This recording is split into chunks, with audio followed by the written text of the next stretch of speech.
નમસ્કાર, welcome back મારા વાલા ગુજરાતીઓ. સોલિડ એટમોસ્ફિયરમાં ચેન્જ આવ્યો છે, પુષ્કળ ઠંડી છે. રેડિયો સિટી જોક સ્ટુડિયોમાં કિશોર કાકા વાંદરા ટોપી પહેરીને બેઠા જ જો. બધું હોકીના લીધે થયું છે. આ બધું હોકીના લીધે થયું છે. હોકીના લીધે કઈ રીતે થાય?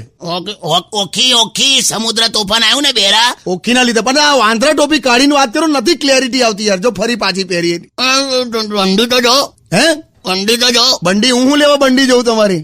ઠંડી. હા બસ જો આવી રીતે વાંદરા ટોપી નીચે કરીને વાત કરો, ક્લિયર સંભળાય. પછી નથી પણ ક્લિયર સંભળાવું. અહીંયા દાંત કકડે છે, જીભ કચડાઈ જાય. જો સ્ટુડિયોમાં એસી છે નહીં, પણ આખા ગુજરાતમાં છે એનું હું પવન આવે તેવું થાય. કોમ્પ્રેસર ચાલુ થઈ ગયું ખબર. ઉપરથી આ વોટ્સએપ પર ખોટા ન્યૂઝ આયા કરે છે, ગભરાઈ દે છે આપણને. શું આવ્યું? દેખીએ કે સુરત મેં બરફ ગીરા. પછી ફોટો ડાઉનલોડ કરીએ તો ખબર પડે એક ભાઈ સાયકલ પર બરફ લઈને જતો હતો ને એ પડ્યો હતો.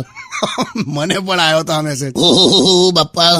જો પાછા આડાવડા વાત કરો યાર. આ પાછી વાંદરા ટોપી પહેરી છો, નથી સંભળાતું પછી યાર. બંગડી ત્રીજી ગઈ છે.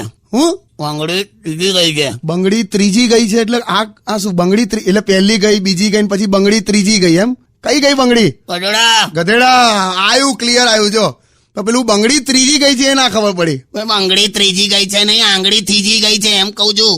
પેલા તારા કાનમાં છે ને પેલા બામ લગાડ એટલે કઈ ખુલે. લા યાર પણ આ વાંદરા ટોપી પહેરે છે ને, નથી ખબર પડતી યાર. એ તો આ 10મી તારીખે સવારે 11 વાગે આ રવિવારે હું જે ફેસબુક લાઈવ કરીશ ને ત્યારે બધું હું કહેવાનો છું, તું જોજે. હમણાં સોંગ વગાડ. Only on